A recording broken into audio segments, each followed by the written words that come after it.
Bonsoir les amis, j'espère que vous allez tous bien. On se retrouve maintenant pour parler du débrief d'après-match du FC Barcelone contre le Racing de Santander. Alors félicitations à l'équipe déjà pour cette brillante rencontre. N'hésite pas à t'abonner si tu es nouveau, laisse un pouce bleu à la chaîne et cela aide pour le référencement. Et donne ton avis dans les commentaires. Alors, pour ce match, Flick est parti sur une composition un peu plus, on va dire, actualisée ou bien du moins rectifiée parce que la charnière centrale, que ce soit le gardien de but ou la charnière centrale, elle a été intacte, elle n'a pas changé. Gardien de but, Joan Garcia, Baldé, latéral, Koubarsi et le jeune Martin en défense centrale et de l'autre côté, Baldé, Koundé. Euh, il faut noter déjà que cette charnière est l'une des charnières les plus efficaces lors de ces dernières rencontres. Elle a enchaîné 4 clean sheets de suite lors des dernières rencontres. Et donc, ce n'était pas une nouvelle charnière. Et aujourd'hui encore, elle a encore enchaîné un autre clean sheet, un truc à féliciter. Et au milieu du terrain, il est parti avec double pivot, mais 2-6 complètement, sans faiseur de jeu réellement, mais avec en accordant un peu plus de temps de jeu aux jeunes Bernal et à Casado. Et en 10, Dani Olmo, les attaquants Ferran Torres, Rashford et Lamine Yamal. Alors, directement, on va parler du jeu en lui-même dans son ensemble.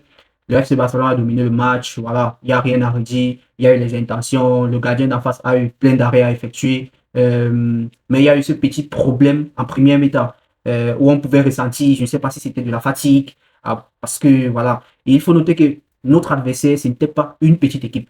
C'était une équipe très, très joueuse, capable également de se projeter très rapidement. Très rapidement. Et ils évoluaient à une forme de 4-4-2 losange au milieu du terrain, avec deux attaquants qui facilitaient les pressings et qui se déportaient facilement sur le terrain. Et donc, eux, ils sont leaders de la deuxième division de, de, de Liga. Donc, c'était pas un adversaire à prendre du tout à la légère. D'où Hansi Flick a dit d'avoir match, la conférence d'avoir match, parce que plusieurs personnes se posaient la question pourquoi Joan Garcia joue ce match, pourquoi pas Ter Stegen ou alors Chesney, pourquoi ne pas laisser au repos Joan Garcia. Mais Ter Stegen, Hansi Flick, pourtant, pour moi, a pensé, a vu également que cet adversaire du jour n'est pas n'importe quel adversaire.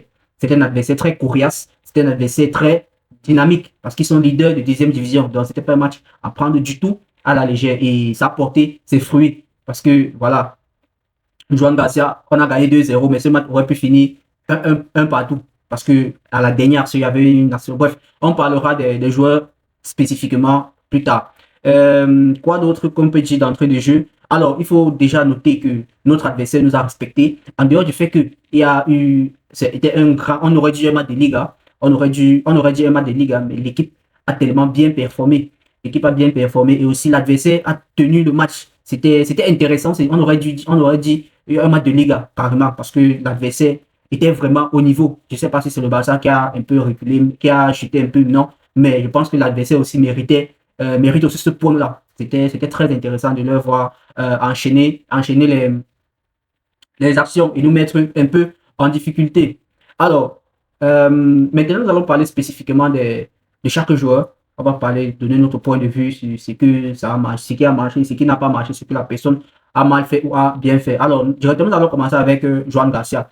Pour moi, personnellement, c'est l'un des meilleurs gardiens au monde présentement. Je ne mets pas un autre gardien devant lui. Mais certes, il y a d'autres gardiens qui sont plus forts, qui sont époustouflants, des arrêts et tout. Mais lui-même, les garanties qu'il nous apporte, sincèrement, je ne pensais pas, à mon humble avis, il aurait eu ce niveau au FC Barcelone. Et je suis très, très content pour lui, pour ses performances qu'il donne, le rendement qu'il donne et la confiance qu'il a du coach. Et ça aide aussi à la conférence d'avant-match. Phil disait, j'ai Joan Garcia dans les goals, je ne m'inquiète plus. Donc, cela dit la confiance que le coach a en ce bonhomme.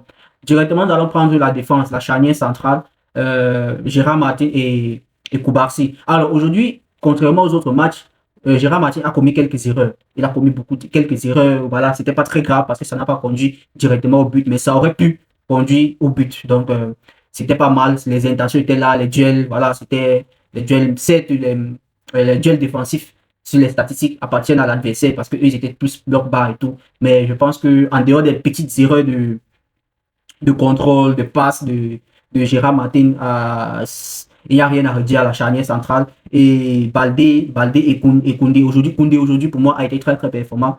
Il a été très, très bon pour moi. Je ne sais pas ce que vous en pensez. Dites-moi dans les commentaires. Moi, j'ai trouvé Koundé aujourd'hui au rendez-vous.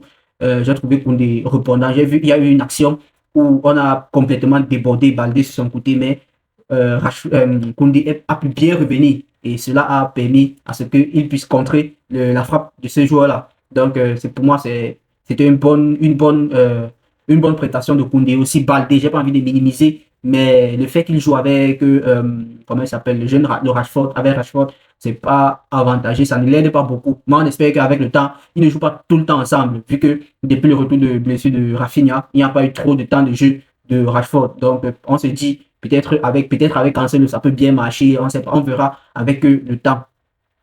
Le milieu de terrain, Bernal, Bernal, le jeune là, comment il s'appelle, je perds mes mots.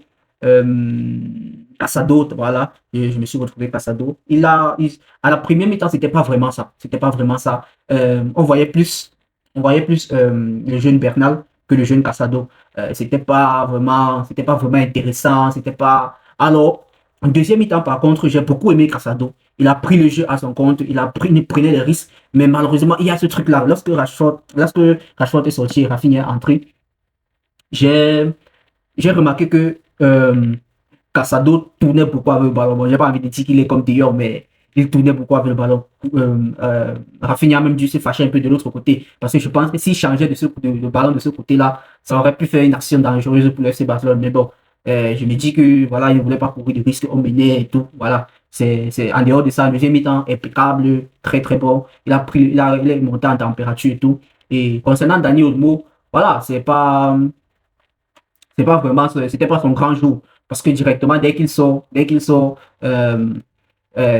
Fermin entre et puis on voit directement un truc qui se passe, un truc, l'engagement, le pressing, je dis pas qu'il ne pressait pas, mais je vais dire, quand Fermin entre, ça apporte un plus. Ça apporte un plus là, que Olmo ne donnait pas satisfaction pendant son temps de jeu. Et l'attaque aussi, aujourd'hui, Ferran Torres, Lamine Yamal et Rashford. Rashford, je le trouve beaucoup en deçà. Je sais pas, mais il a vraiment perdu de son football. Rashford a besoin de beaucoup travailler. Il a besoin de beaucoup travailler. Je ne dis pas qu'il est nul, qu'il ne doit pas me réussir au Barça. Non, c'est pas ce que je dis. Je dis juste que ce joueur a besoin de temps de jeu pour jouer et il doit aussi beaucoup travailler personnellement parce que c'est pas seulement le temps de jeu qui fait on devient subitement fort. C'est aussi qu'il faudrait qu'il travaille personnellement parce que en 1 contre 1, j'ai vu aujourd'hui, il a eu beaucoup de difficultés à passer les défenseurs, à faire des centres, je sais même les corners aujourd'hui, c'était très compliqué pour lui de gérer les corners, alors que d'habitude, il les met souvent bien. Bon, je sais pas, peut-être parce que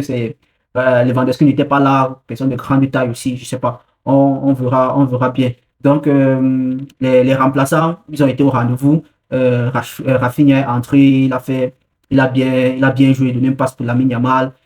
Tout s'est bien passé jusqu'à la dernière minute de jeu où, voilà, Joan Garcia a dû sortir cet arrêt miraculeusement. Alors, c'était vraiment une très belle partie. C'était vraiment une très belle partie. On continue sur notre lancée. 11 victoires consécutives. Cela n'a pas été fait depuis l'équipe de Luis Enrique en 2015. Donc, c'est déjà un grand exploit. Depuis Chelsea, on n'a pas perdu, on n'a pas fait de manière, on a gagné tous nos 11 matchs. Et notre prochain adversaire sera Real Sociedad. Alors, les amis, nous sommes arrivés à la fin de ce débrief. N'hésite pas. Donne ton avis dans les commentaires. Abonne-toi si tu n'es pas encore abonné et like la vidéo. Voilà, ça aide pour le référencement, comme j'ai dit tantôt, et aide aussi à grandir la chaîne. Alors, sur ce, les amis, je vous laisse. Prenez soin de vous et la paix sur vous. Ciao, ciao.